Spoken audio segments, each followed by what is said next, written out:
बिस्मिल्लाहिर्रहमानिर्रहीम अस्सलाम वालेकुम। मैं हूं आपका अपना होस्ट अशफाक नियाजी और आप देख रहे हैं K92 न्यूज़। सबसे पहले अहम खबरें। शहर में अमन-अमान की सूरत-ए-हाल को मजीद बेहतर बनाने के लिए एसएसपी शहीद बेनज़ीर अब्बास समीर नूर चन्ना ने थाना बी सेक्शन की हदूद में पुलिस पिकेट का इफ्तिताह कर दिया। रिपोर्ट इकबाल मुगल। एसएसपी शहीद बेनज़ीर अब्बास समीर नूर चन्ना ने शहर के अमन-अमान को मजीद मौसर और मुस्तहकम बनाने के अज़म के साथ थाना बी सेक्शन की हदूद में कायम नई पुलिस पिकेट का बाकायदा इफ्तिताह कर दिया। इफ्तिताह की तकरीब शुगर मिल फाटक रोड के करीब मुनक्किद की गई, जिसमें एसएसपी शहीद बेनज़ीर अब्बास समीर नूर चन्ना के हमरा दीगर पुलिस अफसरान और सीनियर अफसरान और मुअज़्ज़िज़ीन इलाका ने शिरकत की।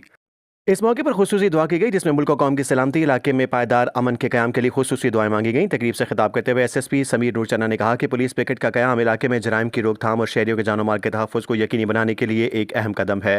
उन्होंने कहा कि पुलिस अवाम की हिफाजत के लिए हम वक्त कोशां हैं और इस नए पिकेट के क़याम से इलाके में पुलिस की मौजूदगी को मजीद मौसर बनाया जाएगा ताकि किसी भी नाखुशगवार वाक़े से बर वक्त निपटा जा सके। एसएसपी शहीद बेनज़ीर अब्बास ने पुलिस अफसरान को हिदायत की कि वो अपने फ़राइज़ मनसबी इंतहाई ईमानदारी और मुस्तैदी से अंजाम दें और अवाम के साथ हुस्न सलूक को अपना शुआर बनाएं। तर्जुमान शहीद बेनज़ीर अब्बास पुलिस।